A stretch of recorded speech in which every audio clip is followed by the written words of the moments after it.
गुरु नानक साहब जी महाराज तिन्हां ने 12 नंबर पौड़ी दे विच एक बचन कहा, जे आप जी नूं चेता होए। साहब ने उत्थे बचन कहा, मन्ने की गत कही ना जाए, जे को कहे पिछे पछुताए। कि जिहड़ा गुरु दे कोलों परमात्मा की सिफत सलाह वडियाई सुनदा ना,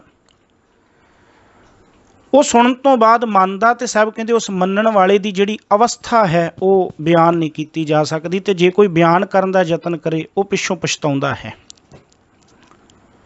हुण इस पौड़ी विच गुरु साहब जी कहंदे, ताकियां गल्लां कथियां ना जाहें, जे को कहे पिछे पछुताए।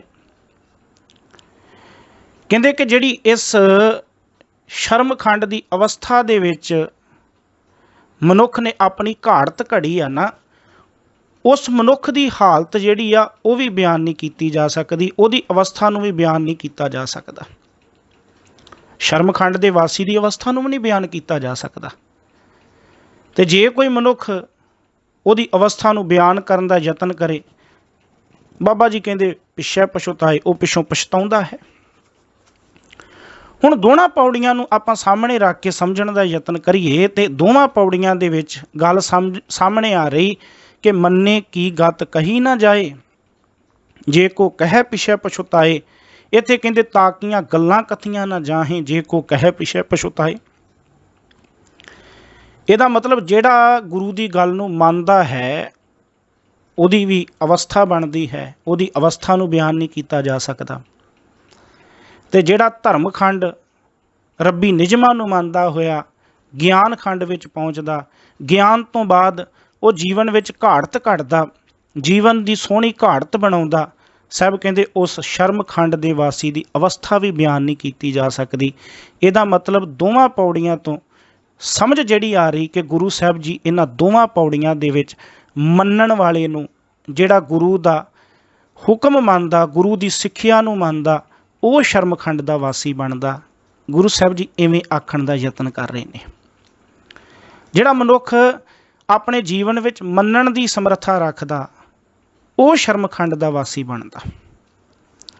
आओ आपां पौड़ी नूं विचारन का यतन करिए नाल नाल। गुरु नानक साहब महाराज कहंदे, ज्ञान खंड मह ज्ञान प्रचंड। जदों कोई जग्यासू धर्म खंड तो बाद ज्ञान खंड दे विच पहुँचदा है, सब कहंदे ज्ञान खंड दे विच पहुँच के, ज्ञान की अवस्था दे विच पहुँच के मनुख के जीवन विच ज्ञान जिहड़ा है वो बड़ा प्रबल हुंदा है। ज्ञान बहुत जोरां ते हुंदा है। वो इस कुदरत दे विचों ज्ञान प्राप्त करदा, उस परमात्मा बारे समझदा, ते हर वक्त ज्ञान दे नाल जुड़िया रहिंदा। फिर वो बौद्धिक तल दे उत्ते वो परमात्मा नूं एक शक्ति मनदा, वो कदी भी परमात्मा नूं व्यक्ति नहीं मनदा जां व्यक्ति नहीं कहंदा। उस अवस्था दे विच साहब जी कहंदे इहदी हालत की बन जाती, तिथै नाद विनोद कोड आनंद। हुण ऐसी अवस्था आ गई इस ज्ञान के कारण बंदे नूं इन्नी खुशी प्रतीत हुंदी कि जिवें कोई संगीत सुन के, कौतक वेख के, लीला वेख के, तमाशा वेख के जिवें खुशी जी महसूस हुंदी ना, फीलिंग जी आउंदी। साहब कहंदे उहदे तो भी कई गुणा वध जिहड़ा उहनूं आनंद है इस ज्ञान खंड दे विच प्राप्त हुंदा।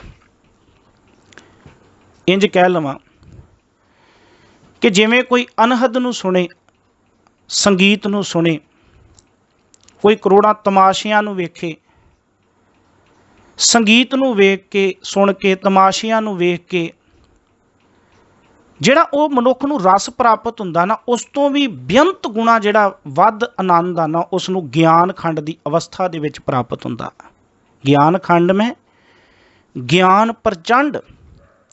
तिथै नाद, नाद कहंदे ने आवाज़ नूं, नाद कहंदे ने संगीत नूं, नाद कहंदे ने राग नूं, विनोद कहंदे ने तमाशे नूं, कोड कहंदे ने कौतकां नूं, आनंद आपां समझदे हां। सब कहंदे ज्ञान खंड दे विच उसनूं जिहड़ा आनंद प्राप्त हुंदा, उहदे सामने ते आपां वैसे संगीत वेख के, सुन के, तमाशे वेख के, कौतक वेख के आपां कहंदे मज़ा आ गया, बड़ा आनंद आया। ਪਰ ਸਾਹਿਬ ਕਹਿੰਦੇ ਗਿਆਨ ਖੰਡ ਵਿੱਚ ਜਿਹੜਾ ਆਨੰਦ ਹੈ ਨਾ, ਉਹ ਆਨੰਦ ਇਹ ਆਨੰਦ ਦੇ ਬਰਾਬਰ ਨਹੀਂ। ਜਿਹੜਾ ਆਨੰਦ ਇਹਦੇ ਵਿੱਚ ਆ, ਉਹ ਆਨੰਦ ਗਿਆਨ ਖੰਡ ਦੇ ਨਾਲ ਤੁਲਨਾ ਨਹੀਂ ਕੀਤੀ ਜਾ ਸਕਦੀ।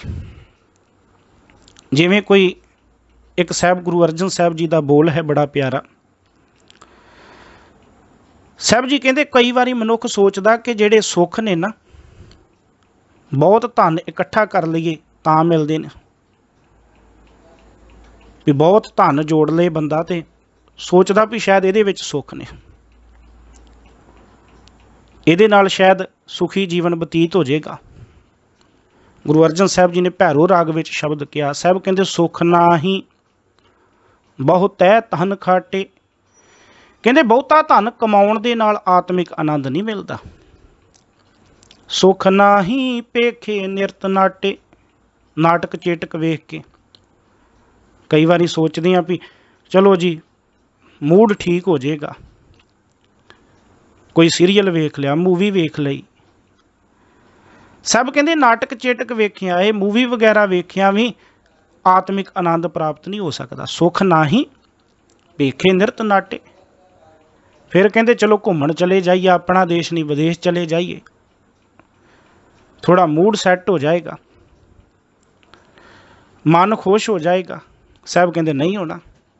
ਸੁੱਖ ਨਾਹੀਂ ਬਹੁ ਦੇਸ਼ ਕਮਾਏ। ਜੇ ਕੋਈ ਬਹੁਤੇ ਦੇਸ਼ ਘੁੰਮਣ ਵਾਸਤੇ ਚਲਾ ਜਾਏ, ਕਮਾਏ ਦਾ ਅਰਥ ਜਿੱਤਣ ਵਾਸਤੇ ਵੀ ਕੀਤਾ, ਕੋਈ ਬਹੁਤੇ ਦੇਸ਼ ਜਿੱਤ ਲਏ, ਇਹਦੇ ਵਿੱਚ ਵੀ ਨਹੀਂ ਸੁੱਖ ਮਿਲਦਾ। ਸਾਹਿਬ ਜੀ ਜੇ ਧਨ ਇਕੱਠਾ ਕਰਨ ਵਿੱਚ ਵੀ ਆਨੰਦ ਨਹੀਂ, ਜੇ ਨਾਟਕ ਚੇਟਕ ਸੰਗੀਤ ਮੂਵੀ ਵਗੈਰਾ ਵੇਖਣ ਦੇ ਵਿੱਚ ਵੀ ਆਨੰਦ ਨਹੀਂ, ਦੇਸ਼ ਜਿੱਤਣ ਦੇ ਵਿੱਚ ਘੁੰਮਣ ਦੇ ਵਿੱਚ ਵੀ ਆਨੰਦ ਨਹੀਂ, ਫਿਰ ਸੁੱਖ ਆਨੰਦ ਕਾਹਦੇ ਵਿੱਚ ਹੈ? ਸਾਹਿਬ ਕਹਿੰਦੇ ਸਰਬ ਸੁੱਖਾਂ ਹਰ ਹਰ ਗੁਣ ਗਾਏ। ਸਾਰੇ ਸੁੱਖ ਕਾਹਦੇ ਵਿੱਚ ਨੇ, ਸਾਰੇ ਆਨੰਦ ਕਾਹਦੇ ਵਿੱਚ ਨੇ? ਪਰਮਾਤਮਾ ਦੇ ਗੁਣ ਗਾਉਣ ਵਿੱਚ। ਤੇ ਸਾਹਿਬ ਕਹਿੰਦੇ ਜਿਹੜਾ ਇਹ ਆਨੰਦ ਹੈ, ਜਿਹੜਾ ਇਹ ਸੁੱਖ ਹੈ, ਇਹਦੀ ਤੁਲਨਾ ਧਨ ਨਾਲ ਨਹੀਂ, ਇਹਦੀ ਤੁਲਨਾ ਮੂਵੀ ਨਾਲ ਨਹੀਂ। ਮੂਵੀ ਵੇਖੀ, ਆਪਾਂ ਕਿਹਾ ਜੀ ਮਜ਼ਾ ਆ ਗਿਆ, ਆਨੰਦ ਆ ਗਿਆ, ਪਰ ਉਹ ਆਨੰਦ ਕਿਤੇ ਦਿਨਾਂ ਬੱਧੀ ਹੈ। ਹੋ ਸਕਦਾ ਮੂਵੀ ਵੇਖਦੇ ਆ ਜੇ ਘਰ ਵੀ ਨਾ ਬੰਦਾ ਪਹੁੰਚਿਆ ਹੋਵੇ ਤੇ ਆਉਂਦਿਆਂ ਨੂੰ ਮੂਡ ਫਿਰ ਖਰਾਬ ਹੋ ਗਿਆ ਹੋਏ। ਧਨ ਦੇ ਨਾਲ ਕਿਤੇ ਸੁੱਖ ਹੁੰਦਾ ਤੇ ਇੱਥੇ ਧਨੀ ਬੰਦੇ ਦੁਖੀ ਕਿਉਂ ਹੁੰਦੇ? ਜੇ ਦੇਸ਼ ਘੁੰਮ ਕੇ ਜਾਂ ਦੇਸ਼ ਜਿੱਤ ਕੇ ਹੀ ਬੰਦਾ ਸੁਖੀ ਹੋ ਜਾਂਦਾ ਤੇ ਫਿਰ ਇੱਥੇ ਇਨਸਾਨ ਦੁਖੀ ਕਿਉਂ ਹੁੰਦੇ? ਇਹਦਾ ਮਤਲਬ ਇਹਦੇ ਨਾਲ ਆਤਮਿਕ ਖੇੜਾ ਨਹੀਂ, ਆਨੰਦ ਨਹੀਂ, ਇਹਦੇ ਨਾਲ ਸੁੱਖ ਨਹੀਂ। ਸੁੱਖ ਕਾਹਦੇ ਵਿੱਚ ਨੇ? ਪਰਮਾਤਮਾ ਦੇ ਨਾਮ ਦੇ ਵਿੱਚ। ਗੁਰੂ ਅਮਰਦਾਸ ਮਹਾਰਾਜ ਜੀ ਦਾ ਰੋਜ਼ਾਨਾ ਸ਼ਬਦ ਪੜ੍ਹਦੇ। ਸਾਹਿਬ ਕਹਿੰਦੇ ਆਨੰਦ ਆਨੰਦ ਸਭ ਕੋ ਕਹੈ, ਆਨੰਦ ਗੁਰੂ ਤੇ ਜਾਣਿਆ। ਆਨੰਦ ਆਨੰਦ ਤੇ ਸਾਰੇ ਕਹੀ ਜਾਂਦੇ ਨੇ, ਪਰ ਆਨੰਦ ਹੈ ਕੀ? ਕਹਿੰਦੇ ਗੁਰੂ ਤੋਂ ਪਤਾ ਲੱਗਦਾ ਹੈ। ਗੁਰੂ ਗਿਆਨ ਦਿੰਦਾ, ਤੇ ਜਦੋਂ ਗੁਰੂ ਗਿਆਨ ਦਿੰਦਾ ਫਿਰ ਪਤਾ ਲੱਗਦਾ ਆਨੰਦ ਕਾਹਦੇ ਵਿੱਚ ਨੇ। ਫਿਰ ਪਤਾ ਲੱਗਦਾ ਕਿ ਆਨੰਦ ਸੰਗੀਤ ਸੁਣਨ ਵਿੱਚ ਨਹੀਂ, ਆਨੰਦ ਤਮਾਸ਼ੇ ਵੇਖਣ ਵਿੱਚ ਨਹੀਂ, ਆਨੰਦ ਕੌਤਕਾਂ ਵਿੱਚ ਨਹੀਂ, ਆਨੰਦ ਉਹਦੇ ਗਿਆਨ ਦੀ ਪ੍ਰਾਪਤੀ ਵਿੱਚ ਹੈ, ਆਨੰਦ ਉਹਦੇ ਗੁਣਾਂ ਦੇ ਵਿੱਚ ਹੈ। ਤੇ ਸਾਹਿਬ ਕਹਿੰਦੇ ਇਹ ਜਿਹੜਾ ਆਨੰਦ ਹੈ, ਇਹ ਆਨੰਦ ਸਦਾ ਬਹਾਰ ਹੈ, ਇਹ ਆਨੰਦ ਹਮੇਸ਼ਾ ਰਹਿਣ ਵਾਲਾ ਹੈ। ਇਸ ਆਨੰਦ ਦੇ ਵਿੱਚ ਸਾਹਿਬ ਜੀ ਕਹਿੰਦੇ ਕਦੀ ਵੀ ਖੰਡਤ ਨਹੀਂ ਆਉਂਦੀ, ਇਹ ਆਨੰਦ ਕਦੀ ਖੰਡਤ ਨਹੀਂ ਹੁੰਦਾ, ਇਹ ਆਨੰਦ ਹਮੇਸ਼ਾ ਬਣਿਆ ਰਹਿੰਦਾ ਹੈ। ਇਸ ਕਰਕੇ ਸਾਹਿਬ ਕਹਿੰਦੇ ਗਿਆਨ ਖੰਡ ਮੈਂ ਗਿਆਨ ਪ੍ਰਚੰਡ, ਤਿੱਥੈ ਨਾਦ ਵਿਨੋਦ ਕੋਡ ਆਨੰਦ। ਸਾਹਿਬ ਕਹਿੰਦੇ ਇਹ ਗਿਆਨ ਖੰਡ ਦੇ ਵਿੱਚ ਉਹ ਆਨੰਦ ਬਣਿਆ ਰਹਿੰਦਾ ਹੈ ਜਿਹੜਾ ਆਨੰਦ ਕੌਤਕਾਂ ਦੇ ਵਿੱਚ, ਨਾਟਕਾਂ ਦੇ ਵਿੱਚ, ਸੰਗੀਤ ਦੇ ਵਿੱਚ, ਤਮਾਸ਼ੇ ਵੇਖਣ ਦੇ ਵਿੱਚ ਵੀ ਨਹੀਂ ਬਣਦਾ, ਨਹੀਂ ਆਉਂਦਾ।